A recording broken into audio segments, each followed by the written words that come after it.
This podcast is a member of the Voices of Wrestling Podcasting Network. Visit voicesofwrestling.com to hear the rest of our great podcasts, as well as show reviews, columns, opinions, and updates across the world of wrestling.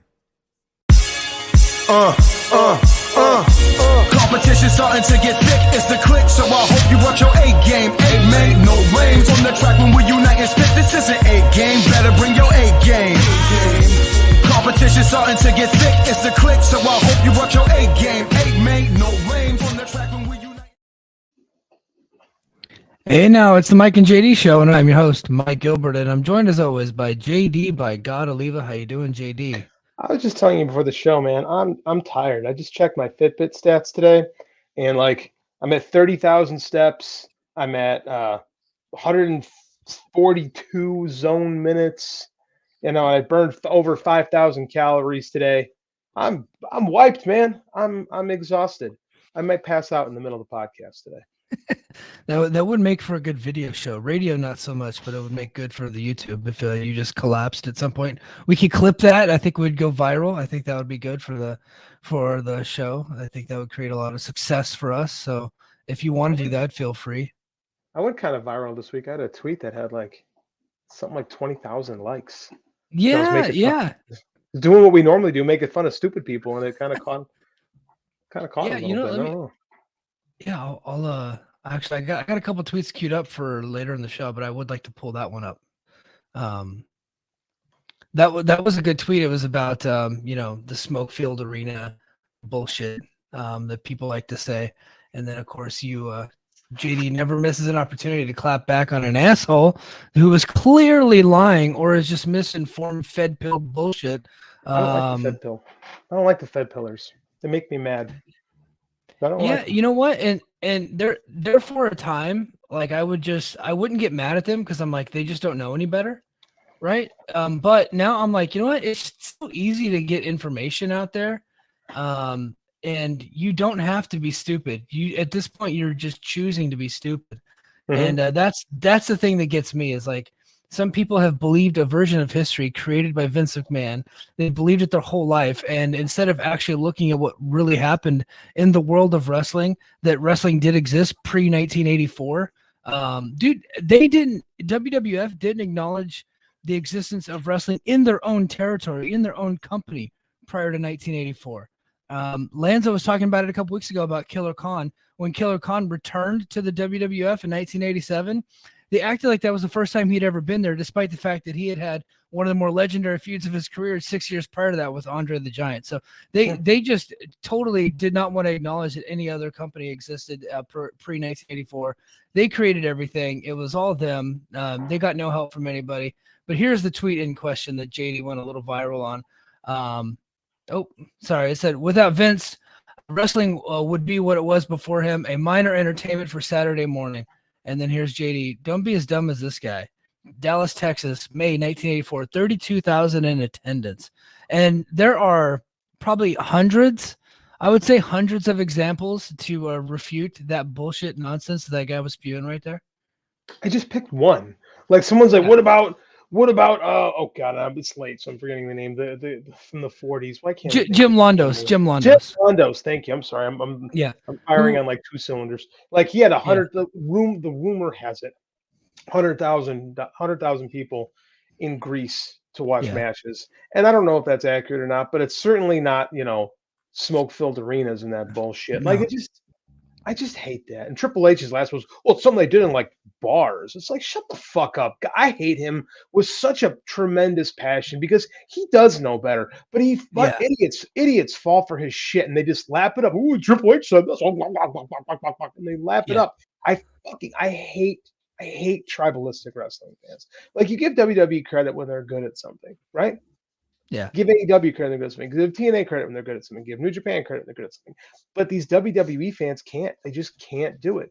It violates everything they know to just say, you know what, this was fine. The wrestling boom didn't even start with Hulk Hogan. It pretty much started with the fucking Von Erichs, which is why I chose that one. Yeah. And Hulk Hogan, well, he definitely was a big part of creating this huge mega machine. Clearly, right? No argument there, but Like he was huge in AWA before he got to the WWF Mhm. in 1984, right? And so he got fired from the WWF for trying to go film Rocky 3. And then of course once Vince took over from his dad, the first thing he did was bring him over. And it wasn't like if Vince was this, and look, and I'm not this guy that doesn't think that Vince isn't smart and that Vince doesn't make great business. Of course he did. He built that empire. He had a lot of help, right? You know, he didn't just create it from nothing. Like his dad had the biggest territory in the territory system, right? They had as far as, you know, the biggest cities and where they ran and all that, and the revenue, that was the biggest, and he got it basically handed to him. Like he did pay a fee, but you know, like a small nominal fee, way less than what it was ever going to be worth. But he had the foresight to bring over Hulk Hogan, but he did that, and he didn't create Hulkamania. He bought Hulkamania from Vern Gagne, who wasn't willing to pay for it, right? Like that's what it was. No, 100%. My favorite is, Vince created Hulkamania. Vince let Hogan be a star. Hulk Hogan was a star because of Rocky 3. Sylvester Stallone made Hulk Hogan a star. Let's be realistic. Vern took advantage of it and then never really pulled the trigger all the way. Right? You know, I was thinking about this because I had so many responses to that tweet. I mean, like I didn't mute it because I'm like, I was annoyed every time I opened up Twitter. I've been annoyed a lot lately, quite frankly, going through some stuff. So I mean, like I went on there and I saw this and I'm like, these way these people just worship at the altar. Like someone said wrestling would have died out if Vince never picked up. And I'm like, why would you think, huh? What? Why would you think that? It's like, well, the territories went out of business. I'm like, yeah, because one guy was putting them out of business. I'm still on my camera. Okay. I think it's my stupid camo camera, so I'm just gonna switch over. Go ahead, fix it. I'll continue. Okay, I'll keep. No, you keep going. I can hear you. My camera just quit. Like it just this idea that like. So here's what helped Vince is that Vince was the right age at the right time. Right? Vince had the forethought to remake things, and so did Ole Anderson, but he was like kind of set in his ways a little bit.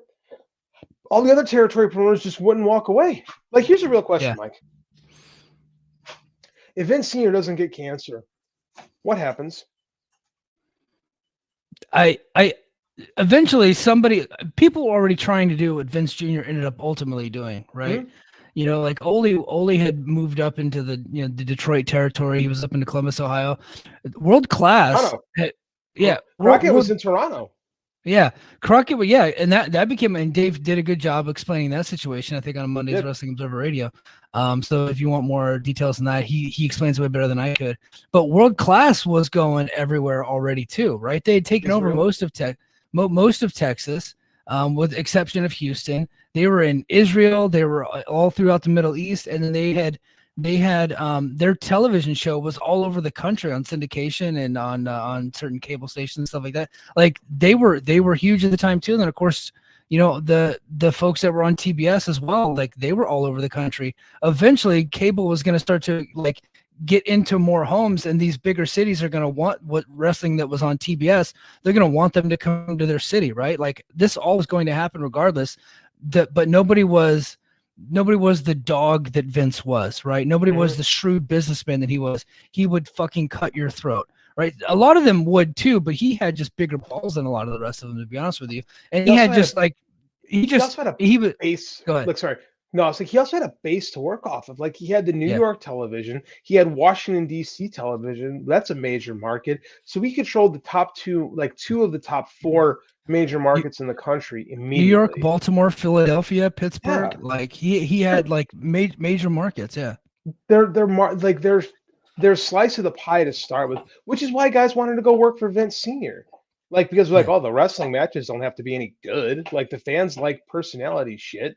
And then you just go out there and work, and then it's easy and make a shit ton of money. Like again, it was so, and he was shrewd. You cannot take away how shrewd he was, right? The only one that could have challenged him was Crockett, and Crockett was not winning, but Crockett was super successful until he just wasn't checking the books, and they were spending too much. He couldn't curb his spending, and that's what the train's coming. The train's back. Yeah, it's not that crazy. You can keep talking.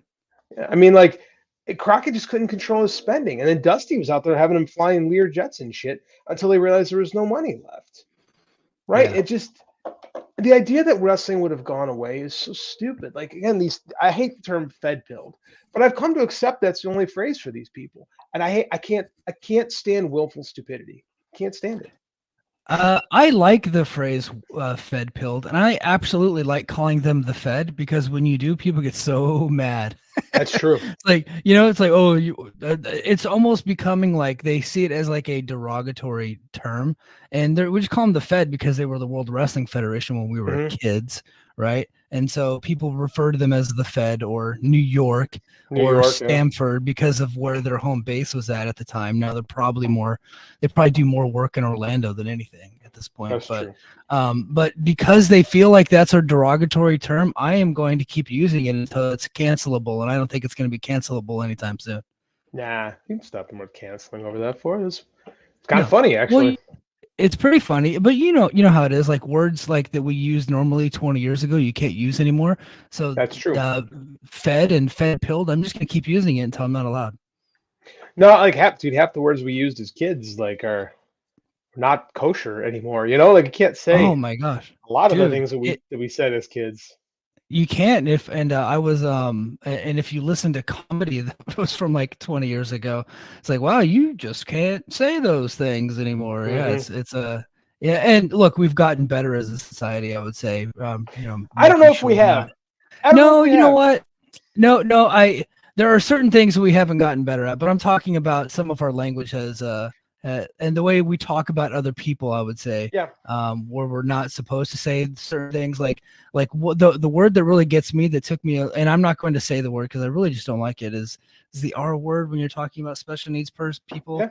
Like that was a word that I would say as a kid, and then I did some work. I did some work with the Special Olympics, like local type stuff, and I was like, I'm never saying that word again. And then like occasionally, like white trash Mike brain gets back into effect, and I just forget my education all of a sudden, and that word might slip, and I'm like, I feel like shit for weeks. You know what I mean?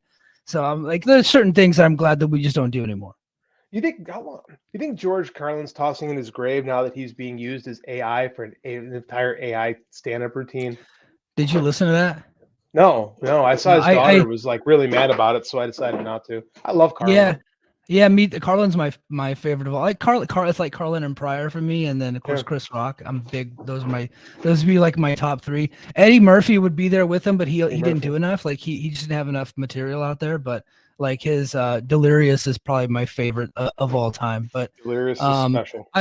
I listened to the first like 5 minutes of it because I was like, it was kind of like hologram Tupac, right?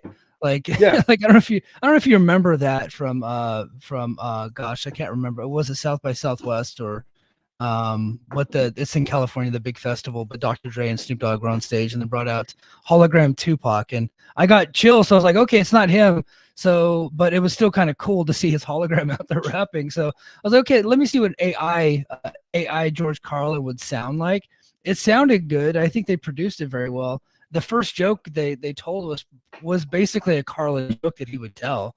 So I thought they did a good job with it, but it's still kind of, then when I found out his daughter was unhappy with it, I was like, okay, I'm not gonna feel dirty. Yeah, I'm amazed they had the permission, because usually you need the permission of the estate to do something like that.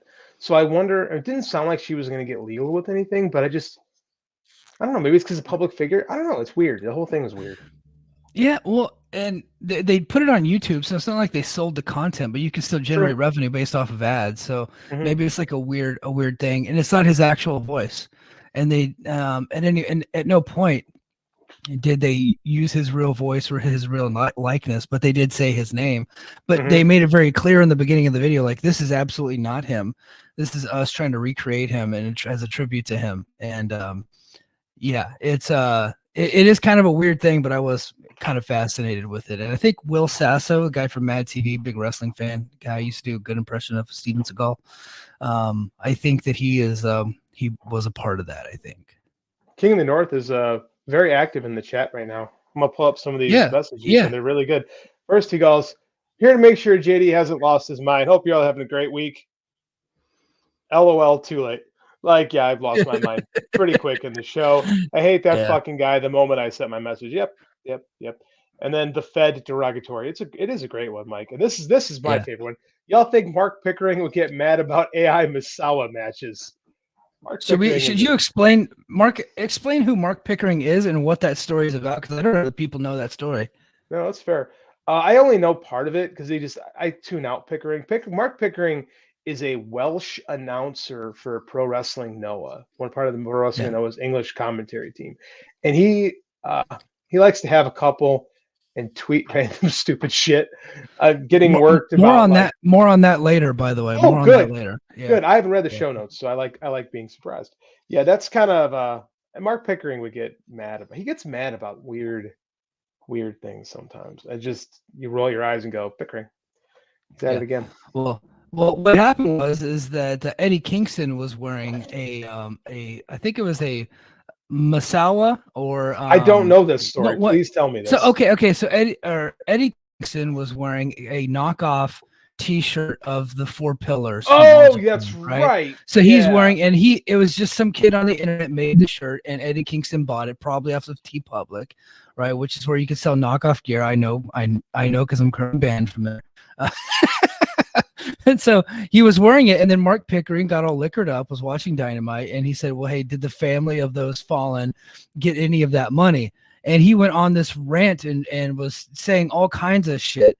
And then finally it was exposed that Mark Pickering through DMs had actually bought knockoff gear of other wrestlers, just not the Four Pillars.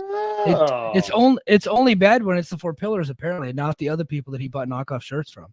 Oh, what a surprise! What a surprise! Yeah, it's bad for you to do it, but it's not bad for me to do it. I don't think he's ever talked about that since. So, which would be wise on his part, dumb. Pickering, yeah. I don't think he's a bad announcer, but I think he's kind of a butthead. I don't love his announcing, to be honest with Noah. Maybe he's in a real sport. I don't care for it. I think I did hear him do not Ryzen, but they have another promotion in Japan called Rise. And I did hear his commentary on there. I believe I might have that wrong, but I do fancy some Japanese MMA when I'm like up late at night and it's on television. And I think I've heard him on there before. And I know Stu Fulton does like legit combat sports too. So I like Stu. Okay, Stu I think is pretty good. Like I don't want to bury the whole Noah commentary team. I do enjoy Stu's work. I'm not crazy about Mark. Yeah, I don't think he's bad. I don't think he's a bad announcer. No, he's just kind of there. He's kind of there. Yeah. But man, we haven't even started the show yet.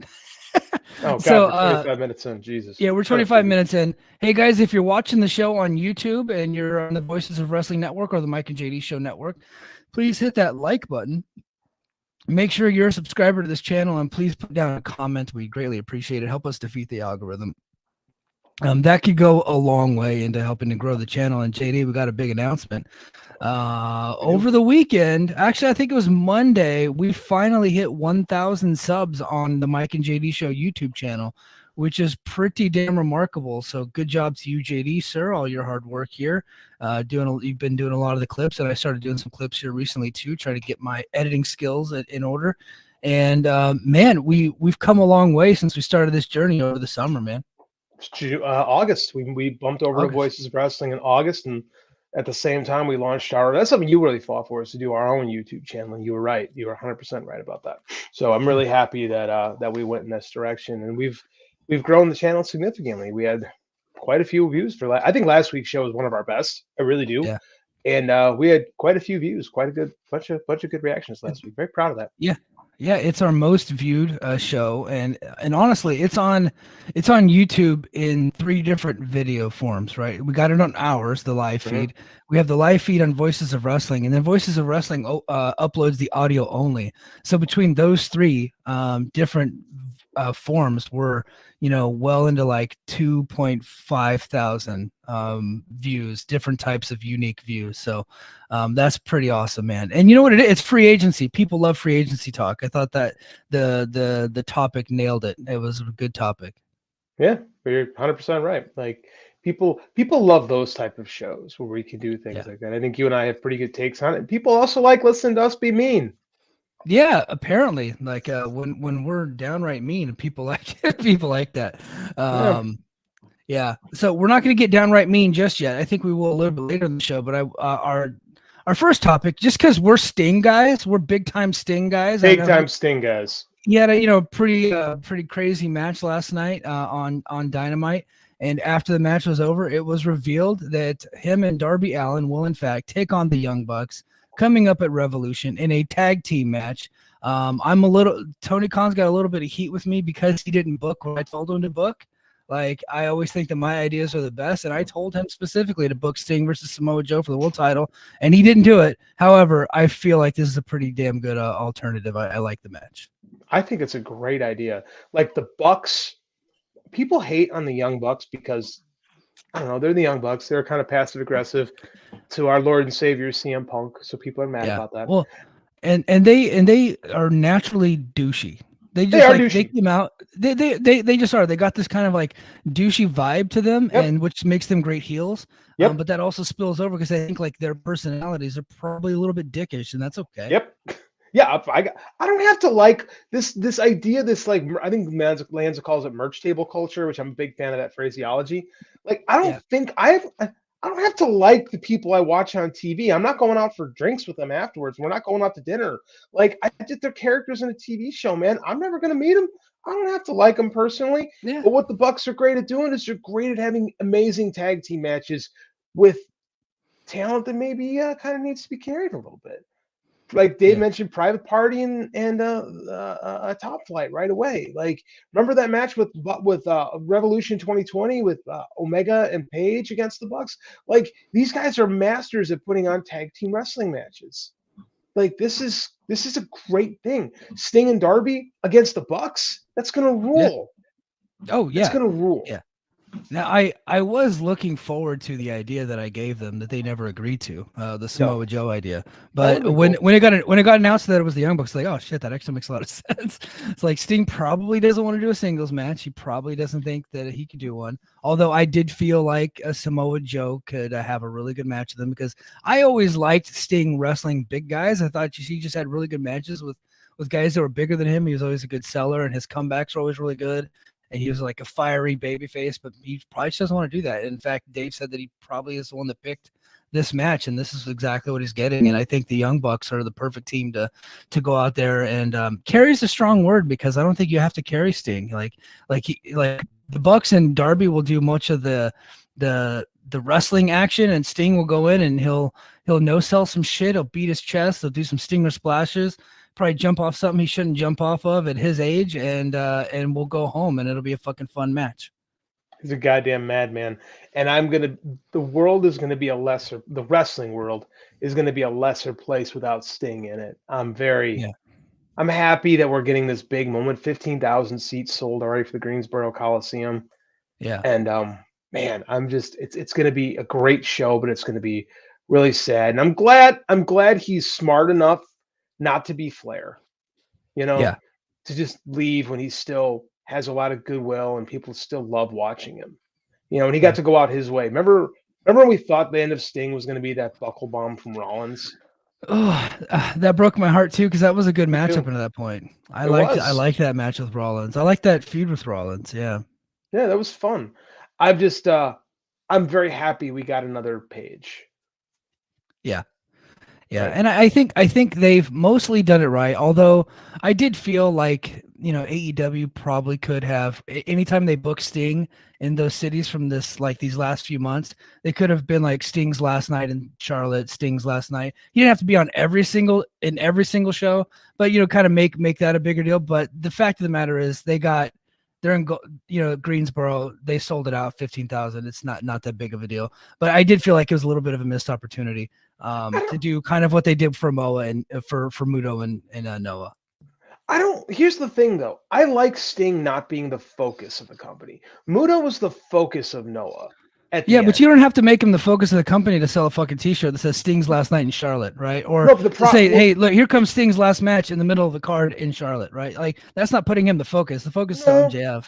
No. The problem though is like AEW's got real problems with their merchandise, right? If you listen to the major complaint about AEW shows for the last 2 years is they never have enough merchandise. They never have it ready to go at the shows. They aren't competent in that division. And Dana Massey has been fired basically. And I don't know if fired might be there, but she's no longer there Yeah, they hired one of Vince McMahon's guys to run that department. Big fan of Vince. Apparently, this guy. Big fan of Vince. What was his name? Kosha Irby? Is that his name? Like that. I forget. Something like that. Yeah.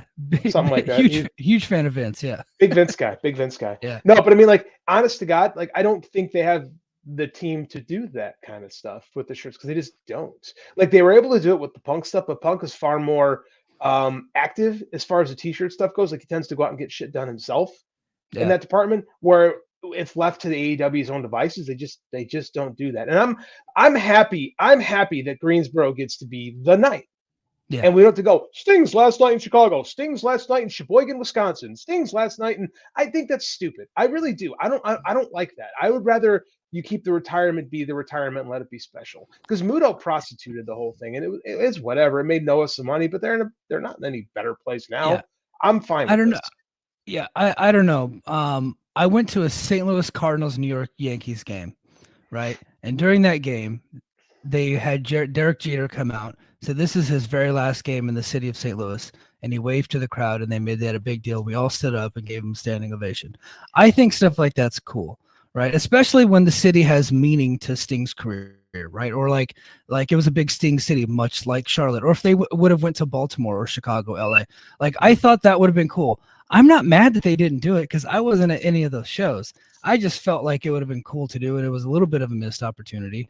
But if the argument is they weren't competent enough to do that, okay, I get it. I understand that. Hopefully they're more competent in 2024. Look, they had a lot of fucking problems last year. They had a lot of problems. The way they booked Sting was not one of those problems. I thought they've done a really great job with Sting, and I thought they've handled everything, mostly pretty damn good overall. And the fact of the matter is, we're putting him in the Greensboro Coliseum, home of Mid-Atlantic and home of WCW and all that stuff, and you got 15,000 strong. So I call that a win. I would call that a win too. I don't have a problem with anything this company has done with Sting, right? Yeah. And we got a different Sting. Like this Madman Sting is not the Sting we had in TNA. It's not the Sting we saw in WWE. Like, it's not this WCW Sting. It's been a different guy.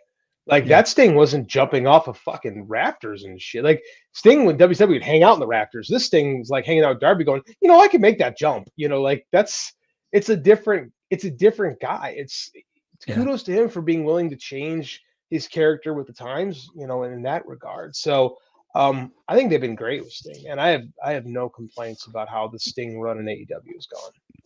Is it time to reel Darby's little ass back in a little bit with some of the dangerous stuff he's doing? Like, Mike as a fan doesn't care. Let him kill himself. I don't like. Let him go do all the dangerous shit. Let him break his entire body. No big deal. But then there's like, Mike is like, a safety guy, right? like I'm an occupational safety guy, and I'm like, at some point, does somebody need to pull that kid aside and be like, look, man, you're great.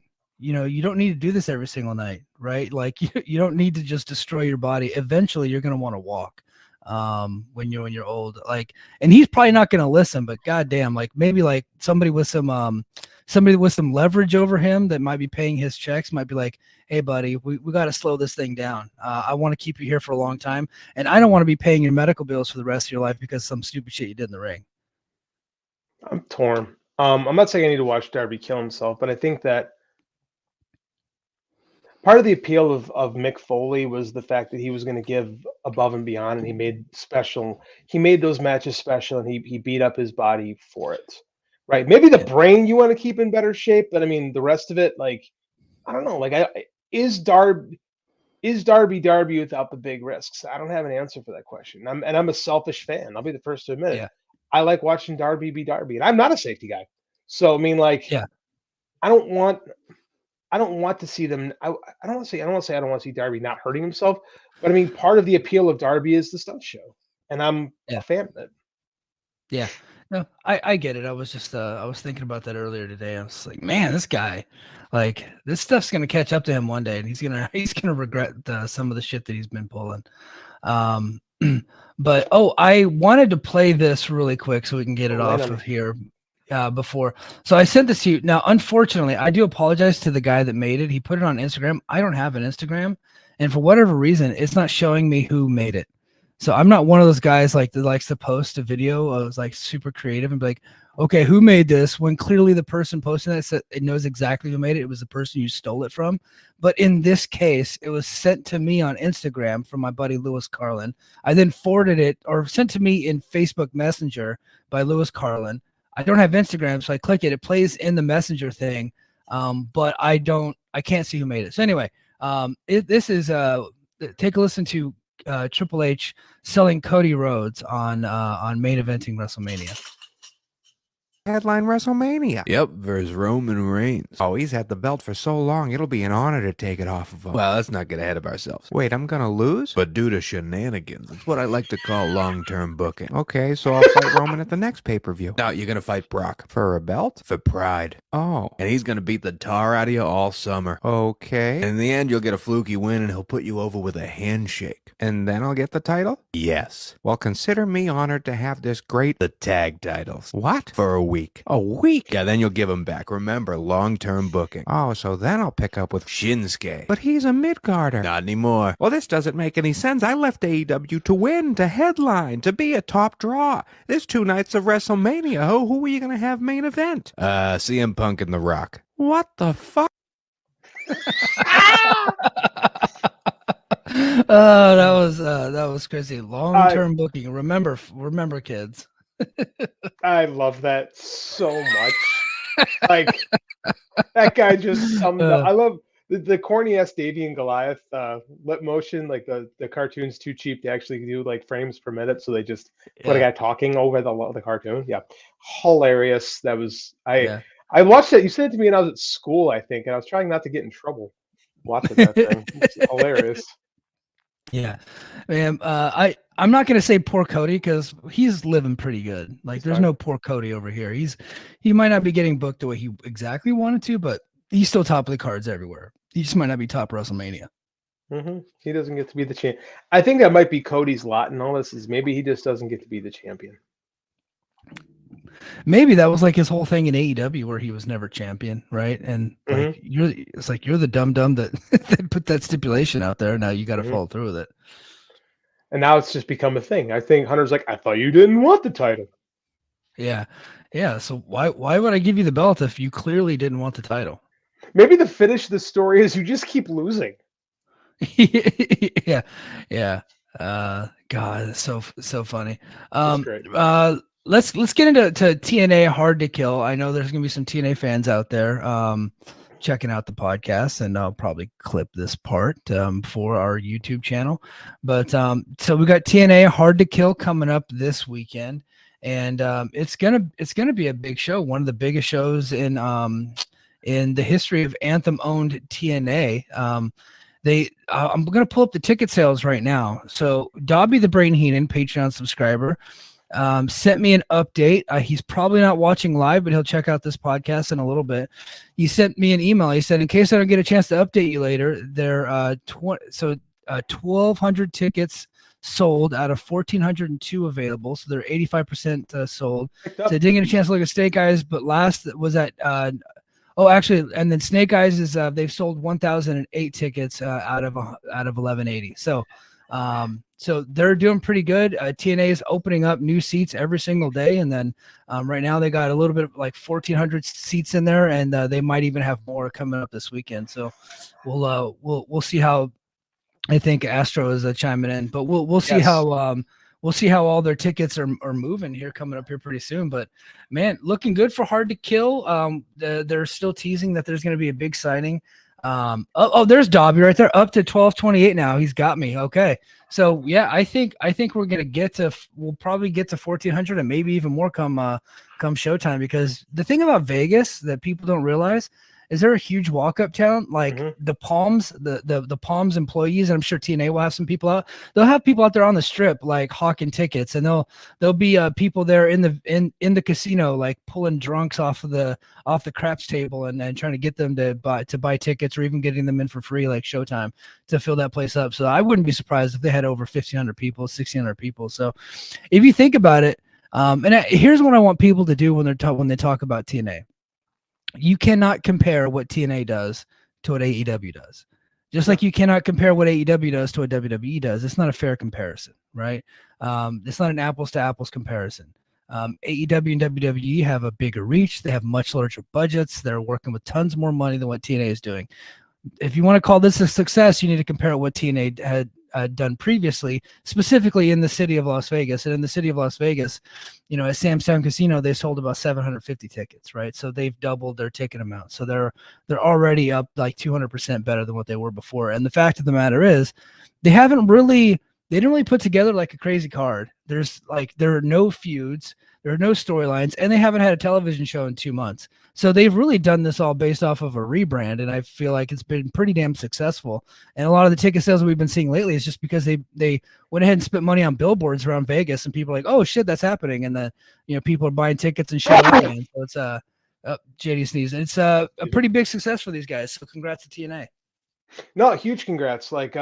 I kind of picked on like the quote unquote buzz a couple weeks ago, but I'm going to give them some credit here. Is they've done a really good job closing this out, and they're going to get a really good crowd for themselves.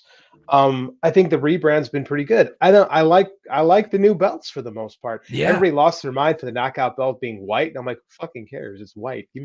Why does that matter? But I think on the whole, the belts are designed really well. I think they look good. Yeah. From a design perspective. There's some good looking titles. Yeah, they're some of my favorite titles. I think that the knockouts and the world title probably my two favorites of the bunch. But I thought the crew that designed these belts, the Hellfire Designs, I thought they hit a home run with these ones. And you can tell that TNA they put some money into these things. These are not cheaply made titles. Those Impact titles were trash. When you see the two titles side by side whenever they do the reveal videos, like the new title versus the old title, I'm like those old titles look disgusting compared to the new titles. it's like just cheap bowling trophy bullshit title. Like throw that thing in the fucking trash. These new TNA belts are incredible. I love them. Well, we do have a bowling trophy in this company, so yeah. Yeah, that is true. The call your shot bowling trophy. Mm-hmm. So just quick rundown of the card.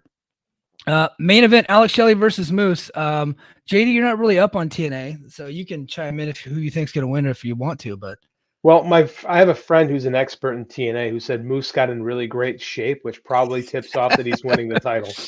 Yeah. So, like I said, Moose is looking like Lex Luger. He's so shredded. I follow him on Facebook, and he's posting videos every day working out. And the guy's got veins popping everywhere, man. He looks incredible, and he's not doing that to come in and lose. So yeah, I'm gonna go ahead and take Moose on that deal. Although Alex Shelley has been a really good champion, but I think they're gonna go. Oh, Michael, yes. Hold on, Mike. Yeah. I popped onto Twitter real quick, and I have to have you eat some shit. I just enjoy Mike gets to eat some shit. Hold on. Should I pull the tweet up? Should I share screen? Yes. Or can you do that? Because I don't have the tweet. Can you do that? Present. I don't. If you hit that present button, hit the present button down on the bottom in the middle. I got it on my other computer. I can't. Oh, okay. So is it Sam Shipman? It's Sam Shipman. She of the Power Bombshells says. I'll just read it. Says, I'm watching the show on my phone and can't comment, but I was at Collision last Sunday. They're selling Sting's last tour T-shirts. Hey, Sam, delete your Twitter account, please, and never talk to me again. Don't ever prove me wrong in public. That's so funny. I appreciate it. I know she's listening. Yeah. I'm glad I looked at Twitter for moments. You know what? I'm glad they took my idea rampant retroactively. ADD. I'm glad they took the idea that I was planning on talking since Monday. I'm glad they took that idea and ran with it yesterday, or ran with it a couple weeks ago. That was good. That was great. Thank you, Sam. I hope you're still listening to the show. I'm gonna pick the hey, they want us on their show. I said we record a video for them because they're doing a thing, so we should actually record something and send it to them. Yeah. They wanted me to call in, and I really wanted to, but it's my wife's birthday weekend, so we're gonna be doing family stuff all weekend, so I will not be able to do that. Andy got his first tournament of the year. He's finally over the pneumonia, so I gotta take him up there. So maybe we should record something afterwards, real quick for them. Yeah. Let's do that. Yeah. Running down the card, Trinity versus Jordan Grace. This one's a tough one to pick, considering Trinity's probably gonna be in the Royal Rumble in 2 weeks. Yeah, this is a tough one. Against Jordan Grace, the perennial champion who always gets the belt when someone's leaving. Wonder who's going to win this one. Yeah, it should be a decent match though. We kept Trinity nice and strong on our way out, so that's good. Unlike someone Yeah. else. Yeah. I like the way they booked Trinity. Now Jordan Grace beats somebody important. I don't see what's wrong with that. And most of the people that Trinity beat don't even work here anymore. So who cares? Deanna did like 800 jobs on the way out. She was like Barry Horowitz the last year of the company. Yeah. Josh Alexander versus Alex Hammerstone. That's gonna be my like most interesting match of the night. What do we think? Boy, I gotta go Josh because he works here. But here's what I'm hoping. I hope Josh wins and Hammerstone beats his ass after the match, and then we find out that Hammerstone's sticking around. Yeah, I'd like to have them have a banger, and then actually I hate that word. I want them to have a really good match. Bangers. Okay. Yeah, thank you. Yeah, I want them to have a really good match, and then afterwards I want D'Amore to come out and hand the contract. I think that would be cool. That's lame. That's not fun. But that's TNA tradition. They just did it last month with Trent Seven. That's how Josh Alexander got his contract. Yes. That's how Speedball got his contracts. It's kind of just that's how Leon Slater got signed. So yeah. But your idea might actually lead to more interesting television, though. I would say. I got this bad thing about wanting to watch because I'm gonna start watching TNA again when the show is actually rebranded going forward. I just want to watch good TV. Yeah. No, I feel you. Next up, we got Chris Sabin versus Vikingo versus Kushida. And because I hate Sam Shipman now, I'm going to go ahead and pick Kushida because he just signed. Oh, Kushida is signed. Yeah. Well, it won't be Vikingo because, no, he's all over the place. And I don't think you want to put a title on him. I'm going to go. I think Kushida's probably the move. Yeah, I could see them flipping every single title. Honestly, that wouldn't surprise me because it's like a new day, Yeah. And then we got Ace Austin and Chris Bay versus the Rascals versus the Grizzled Young Vets versus Mike Bailey and Trent Seven. With this one, I'm going to stick with ABC keeping it, even though I could also see any one of these teams winning. I'm going to go with the Grizzled Young Vets because I think they're coming in. They don't really have a lot of buzz coming off of NXT, but I mean, they're very well respected and they're super stoked to be here. And I think it could establish them good coming out of the gate. I like what you just said. I'm going to go with that, with flipping every belt coming out. Okay. I dig it. Match, or let's see. Then we got the Ultimate X. We got Giselle Shaw, Zaya Brookshire, Jody Threat, Tasha Steeles, Alicia Edwards, and Danny Luna. I'm going to pick Danny just because she's the new person that's signed. Like, they got a hard contract on her. Can I say I think this match is going to suck? I have no faith. I think you might be right. Because whenever they started to announce names, I thought they were going to have better wrestlers in it, right? And so I think the two best are probably Giselle and Jody Threat. Danny Luna's pretty good. She's a little young, but she's still pretty good. But I think this is going to be kind of a clunky mess, which might end up being fun if they do something stupid. That'd be cool. In Ultimate X, especially. I have this vision of Alicia hanging off the X and dying. I don't know. Worth the price of admission, I guess. I don't. Fair. It's going to be clunky. I could see that. I'll say Danny Luna too, just because it seems like they got some interest in her. So sure, why not? Yeah. And then of course, match of the night: PCO and Dirty Tango. I don't care. Yeah, don't care either. I think somebody that just signed a contract is going to come and end this match quick, so kill our misery. I'd be okay with that. Rich Swann and Steve Macklin. I'm going Steve Macklin. Yeah. Come on now. I'm going to say Swan just to get your goat a little bit. Oh, you bastard. Eddie Edwards and Myers versus Eric Young and Frankie Kazarian. 4 TNA originals. Myers did have a cup of coffee in the old TNA, so 4 TNA originals. Yeah. Okay. But, sure. Okay. Yeah. We'll let that one go. Yeah. I'll go with who's Frankie teaming with again? Eric Young. Yeah, I'll go with that one. Sure. Yeah, I'm gonna go Eric Young, and I don't think they're gonna make Eric Young lose. Like, he's Mr. TNA. I don't think they're gonna make him lose. See how and then the product right now? I'm like, yeah, sure, that guy. Yeah. And then lastly, Tommy Dreamer versus Crazy Steve in a digital media championship match. Tommy Dreamer. Holy shit, do I not care about this? Honestly, okay. It's on the pre-show, by the way. It's on the pre-show. Honestly, Yeah. As the digital media belt usually is. Yeah. I would love to see Crazy Steve win this, but there's no way they're going to take that off of Tommy Dreamer. You know what I think about Tommy Dreamer, JD? This is what I think about Tommy. This is what I've had enough of that fat bastard. That piece of shit. Here, let me just reiterate my feelings on Tommy Dreamer one more time. I've had enough of that fat bastard. That piece of shit. I've been setting up this bit all day. I am so happy. That's great. In case you didn't know, that was a Stephen A. Smith on one Jason Whitlock. He went off on Jason Whitlock this week. It was great television. Oh Lord. Yeah. I don't care. I get the feeling that somehow that digital media title is going to end up on one Top Dollah's shoulder at some point, because they're bringing him in for at least for Hard to Kill.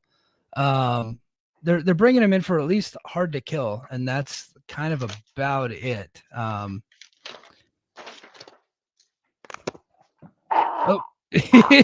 sorry, I just had to garrote wire myself at the thought of having to watch Top Dollar. My favorite thing in the world is watching people work themselves into pretending Top Dollar is like good and has like value and like we actually want to see that because he wants to be in TNA. People are like, oh yeah, remember that time he almost broke his face? He was actually really good. It actually saved his life. So it's a good thing that he embarrassed himself on national TV like that. That's awesome. So I did a whole podcast about Top Dollar, and so I can't believe you did that.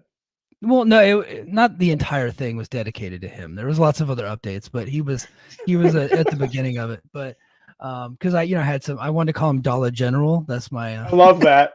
I love that so much. Dollar General AJ Francis. Here's what Top Dollar can do. He can bring a guy like DJ Woo Kid, who is pretty popular in the hip hop community, right? And he can get you on some sports stations. He's got connections with hip hop. And then he had DJ Woo Kid on the sideline of the Citrus Bowl wearing a teenage jacket. But then all of a sudden, when the bell rings, it's like nobody cares, right? So if you got him as a kind of a hype man for somebody, I'm fine with that. Like I don't want to see the guy wrestle though. Like he's just not any good. But he's coming in on Saturday with DJ Woo Kid. He's not signed to this company. I don't think he's going to stick around that long, even if he does. In fact, when they made the announcement that he was coming in with Woo Kid, the original graphic didn't even have him on it. He ended up making his own graphic and putting himself on it and tweeting it out. And then all of a sudden he was able to get himself onto TMZ, and then finally TNA decided to put him on the graphic. I think that's their way of telling us that they only brought him in because they wanted to get DJ Woo Kid on their show. I can't read this name, Mike. What is he? It says name cannot be blank, and he said that was a little harsh, but I get it. I think he's talking about the Stephen A. Smith. The Stephen A. Smith, or me hanging myself and saying Top Dollar's. No, it's Stephen A. Smith. Because I will say, at least Top Dollar did some research and actually know some people on the roster feel like, well, he's trying to get a job, right? Like, and here's the man was dumb. Here's the thing, and I try to like he's a self-starter. He's a self-promoter. I agree with that. I think if you did bring the guy in, he's going to be constantly promoting your brand all the time, and that's what he's advertising himself on social media. The guy is a social media influencer. That's what you get out of him. When the bell rings, you get dog shit, unfortunately, because he just never improved from the NXT, right? He just never got any better. You're telling me you want your own version of Tyrus, is what you're saying. Yeah, basically, but Tyrus, people didn't like Tyrus, right? That was the difference. People like Top Dollar. No, I'm serious. Like he's got a lot of friends. Like people actually really like this guy. Like all the wrestlers seem to like him. The rappers seem to like him. He's always there on the sidelines of football games. The guy's got connections. Like people like the guy. He's very charitable. Like he's not a bad dude. Like Tyrus was an asshole, like a total loser. No, you're right. Oh, right? No, you're right. You know what I mean? Like, so I don't want to lump him in with him. I don't know, man. He had a bad reputation in WWE both times for pissing a lot of people off. They all got released the first time because he was running his mouth, right? And then he came back, and Michael Cole, who is the voice of the company. Remember, Michael Cole gets produced and is told what to say. And every time Top Dollar was in the ring, it was ridicule the man beat like no one else could see. Like He called him Flop Dollar, which is pretty. That's Mike Gilbert level pretty funny. trolling. That's Yeah, that is Yeah. pretty funny, actually. So Yeah. I mean, like, he might have a lot of friends, but it seems like he's also really good at pissing a lot of people off. yeah, yeah. Well, I think he thinks that he's pretty valuable. So, and that could be tough on him. Now, I'm not advocating that they sign him. I just know TNA. I just know TNA, and it just seems like he's a guy that they would like. So, I don't disagree with that. I think is that Scott's big signing? No, because because dude, they didn't even put him on the graphic whenever they made the announcement on DJ Wu Kid. I don't think they think that he's like coming, like he's going to be around. I think the big signing, and I've been saying it for weeks, even whenever people were pointing towards Mercedes Moné, it's Dolph, right? I think that's the guy, but that's one thing that I think is going to happen. I think another thing, the Worlds Collide thing has got me thinking that maybe somebody that's currently on the AEW roster, on the WWE roster, might show up for an appearance. Not wrestling, but just kind of show up. So I think it would kind of be cool to see Sting in TNA one last time before he retires. Like, not wrestling, but just show up in the arena. I think that would be cool. I don't think they might not do it. That would be fun, or see like AJ Styles pop up at some point. That's pretty tough because he's a top star in WWE. But I think something like the Worlds Collide thing that they're really hitting hard, and you'll never guess who's going to show up. That's what I'm thinking. Something like that. 2 weeks ago, I was super negative on Nemeth coming in, but the more I watched him his New Japan stuff, he does seem revitalized. He does seem like he has something to prove, which I didn't think he had that in him. It's looking like I'm kind of going to be happy to be wrong. Yeah. I think WWE beat that guy down, and he just kind of like gave up on doing what they wanted him to do in that system. He's like, I'd be prepared to go 60 minutes and I get 90 seconds. He goes, what do you want me to do with that? Right. Like he's kind of been speaking out about that thing, about that. So he was a good soldier for a long time, and leaving WWE is a difficult thing to do. That's a lot of money. Right. Mm-hmm. That is a huge platform. That's mailbox money every 2 weeks that is like life altering. And then when you get used to having that, like, it critically changes your trajectory in life. And so, but now what I wanted to see from him before somebody took a flyer on him was, take Japan dates, but I wanted to see him like start working all over the place, working all the indies, and proving himself, which you just brought up. And that's what he's doing. He's got bookings in Puerto Rico, the UK, Australia, bookings everywhere, man. So I'm curious to see what he's capable of. Go ahead. You want to shit on Scotty Wrestling? Go ahead.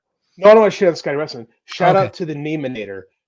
When we were in college, Nick Nemeth had pink hair, and he had his own shirt that had like screen pressed on the back of it, Neminator. And we were all like, God, this guy's a fucking tool. Again, rival schools, and he was a pretty good junk wrestler. And like, he was so disliked by everybody on my team, and that is how he referred to himself 20 years ago. So the fact that you just threw that up there, Scott, blew my mind and brought me back. That's so funny. The one time I had ever seen him in person, like outside of the ring, was at WrestleMania whenever they were in Santa Clara. The big Sting versus Triple H, WrestleMania, and I was at the WWE's hotel. Like, I was staying at it. Like, we got a deal on Hotwire. It was like $100 for a $500 room. So we just grabbed it. We had no idea. David Hadley, welcome back. So how's wrestling season going, JD? We'll get into that. I'm just gonna tell the story real quick. Well, I'm at the hotel. We're having dinner at the restaurant. The 49ers there, Ric Flair's there, Kevin Nash and The Miz are at the bar. All these wrestlers are all over the place, and in walks Dolph Ziggler. And he is wearing a blazer, some white pants, skin tight white pants, and a Dolph Ziggler t-shirt. And I was like, this is not a guy that I would hang out with. Like, he wrestles, he walks around in public with his own merchandise on. Lord, I'm not surprised at all. To hear that. So Nick, this was in college. Nick Nemeth went to Kent State. I went to Northern Illinois. We're both rival MAC schools. We wrestled each other in the conference duel. No, I didn't wrestle them. I was a different weight class. But our schools wrestled each other to decide the conference tournament. So we just two schools didn't like each other. Hey, David Hadley, season's all right. We're ranked 10th in the state of Illinois. It's been a lot of ups and downs this year. Been driving me crazy. So yeah, I just me and Nemeth goes back 20 years. He don't know who I am. he might remember. Like, oh yeah, Northern's 97-pounder. Okay, I kind of remember that guy. But I remember him because a year later he showed up on my TV with Chavo Guerrero, and I went, "You got to be fucking kidding me!" So you never forget that kind of stuff. Yeah, Remember that? that's so Remember that when funny. he was the caddy for Kerwin White? Chavo Guerrero was playing a character who was Mexican but wanted to be white and turned his back on his people. You know how you said you know how you said we've gotten better? You're right. I was Yes. wrong. that would never happen today. Wow. Yeah. Real quick, we only got a few minutes left. We spent a lot of time earlier bullshitting, so which we typically do. Last week, Jim Cornette and Brian Last, they told a story that they said that they couldn't say any names of, but that somebody at some point had knocked Chris Jericho out on the Jericho cruise, I guess the year prior. And Cassidy Haynes of bodyslam.net did some digging, did the research, asked the sources, and it turns out one MVP, the guy who had the altercation with Jericho, I guess a couple years ago, on an elevator, where Chris Jericho looked at MVP and said, "I don't fight jobbers." Well, MVP did not forget about that, went onto the Jericho cruise and knocked that motherfucker out. And that story is out. And MVP seemingly confirmed the story earlier today on Twitter by alluding to it. So that is hilarious. Did Chris Jericho invite him on the cruise, or did this dude buy a ticket for the cruise specifically to knock Chris Jericho out? Because if so, that's commitment to wanting to punch a man, and I respect it. Yeah. I mean, that's on-site stuff. Or did Jericho book him thinking that everything was cool, right? And then MVP's like, "Yeah, I'll take the booking," and then showed up, knocked the motherfucker out on his own boat. I don't know, whatever it is. Like, I'm down with like that kind of stuff, right? Because Jericho said some pretty awful shit to him, apparently. Oh yeah. No, you don't say it to a human being. If he got a booking, if he got paid a booking fee and knocked the guy out who paid him, that's even better. Like, he should go into the Pro Wrestling Hall of Fame, right? Like, Observer Hall of Fame, absolutely. Yeah, the Observer. Yeah. And I like Chris Jericho. I don't have a problem with Chris Jericho. Me either. But if you're going to be a complete asshole like that and say some shit to somebody, you got to be expected to eat a fist once in a while. You know, we talked about Mark Pickering, doing late night drunk Twitter rants. Chris Jericho does that, and he gets himself into trouble sometimes. And he picked the wrong guy to mess with, because MVP, he spent some time in jail. Like, MVP is not a guy to mess with, man. And Chris Jericho messed with the wrong dude and got knocked out, apparently. And Scotty Wrestling, IWGP Intercontinental Champion. Yeah, he's one of the OGs of that title. I think he held that right before he went back to TNA. Kind of a crazy thing. I think you're correct. Yeah. So there's some rumors going around. I want to bring this up. Let's do it. We'll go a little bit overtime. Well, just a little bit. I do have BQ waiting for me. Me and BQ, we're going to actually we're going to do a podcast here pretty soon. We're going to do a Hard to Kill show. But so it looks like here, if you could see over here. So this is from Rover. He said there's a popular and legendary wrestler who wore a Q bracelet, QAnon, on air the last 2-3 weeks. One person noticed. Well, it looks like that person is one Jeff Jarrett right here. He is he owns a QAnon bracelet. Now, that doesn't mean that he is attached to QAnon, but if you look, somebody had a link to what this actually meant. And the people that buy these things are, they had a picture of it. So it's called Hippocrates Wellness. It is a wristband that has the Q on it, and apparently it protects you. Are you guys seeing this right here? No. Okay, hold on. Here, I'm gonna stop sharing here. And then I'm going to share the new screen that I just picked up. Sorry, guys. I'm learning this in real time. So this is the Quantum 3 wristband that Jared is wearing. It says Quantum 3 wristbands are made from high-performance silicone to allow our customers to enjoy round-the-clock cellular stabilization against negative effects of Wi-Fi, cell phones, and EMF. So that's what he's protecting himself from. It's stored in a wristband pocket. And okay, now it sounds like I'm reading it. So I'm sorry. I don't want to get in trouble with the bosses there. But he's wearing a QAnon that keeps protecting him from Wi-Fi and 5G, guys. Yeah. So that broke. Now I am susceptible to to falling for some conspiracy stuff, right? We did a whole podcast about JFK, and John Muse is now sending me new alien stuff. And he's really fucking with me because I can't sleep now. He is fucking with you. I'm looking up alien stuff all night now. Like there was like a 10-foot tall alien in Brazil apparently, so I'm gonna have to look that up some more.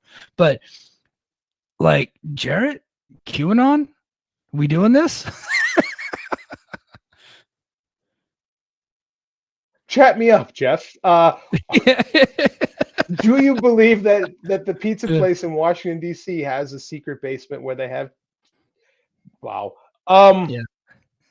I don't even know. I don't even know what's crazier: the fact that he was wearing a QAnon bracelet on television, or the fact that it protects from 5G. I mean, like, I'm speechless. I'm absolutely speechless. Well, needless to say, guys, I'm going to be monitoring the situation closely because this is the stuff that I like to talk about. Crazy people fascinate me, and I'm like, man, and that was the thing that I posted on Twitter earlier. It's like, look, while I am disappointed that Jeff Jarrett might be QAnon, I am not the least bit surprised.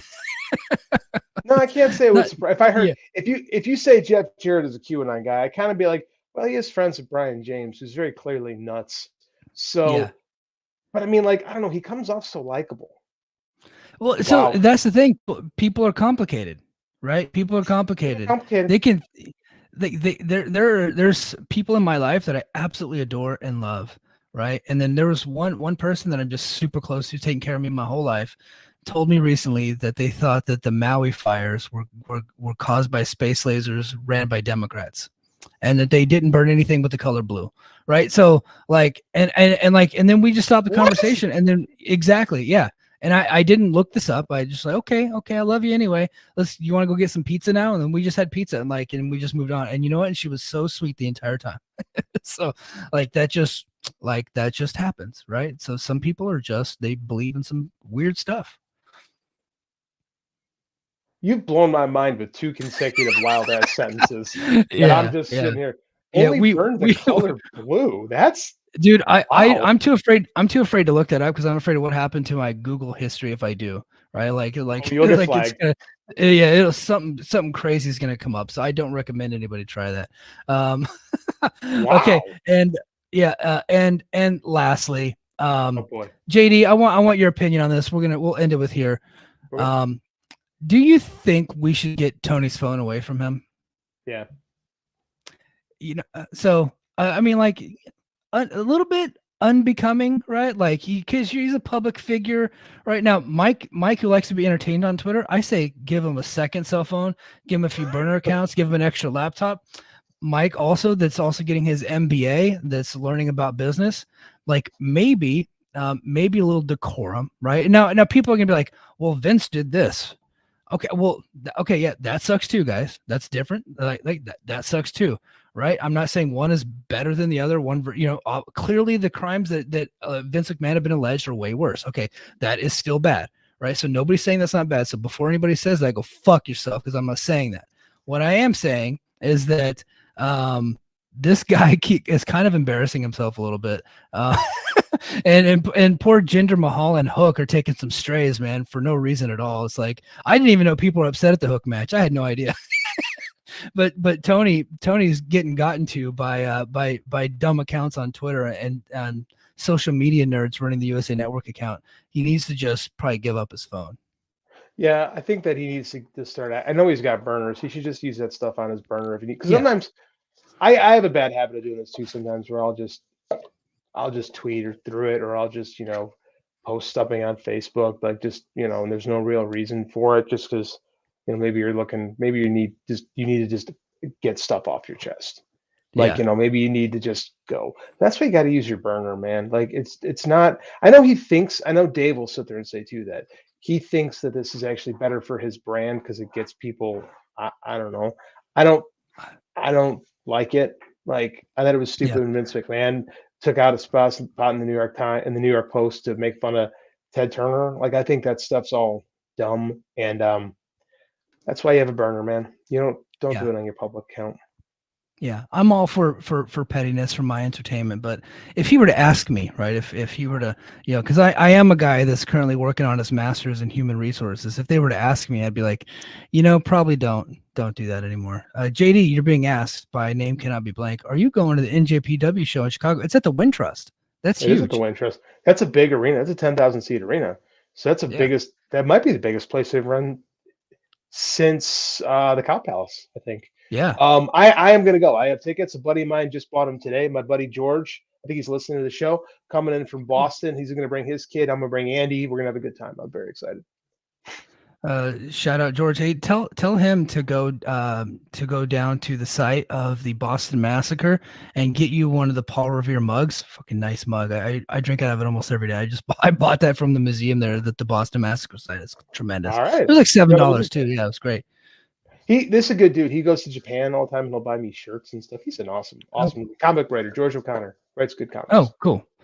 Good stuff. Well, hey guys, I did have a few more topics, but we're running over time and BQ is waiting on me. I'm going to be on his YouTube channel here pretty soon. I think he's going to edit the video and probably get it out by tomorrow. And I'll have the audio for you guys over at patreon.com/the Mike and JD show. We're going to kind of do a twofer. So it'll be on his YouTube and the audio will be on our Patreon. So go to patreon.com/the Mike and JD show and head over to the Mike and JD show YouTube channel.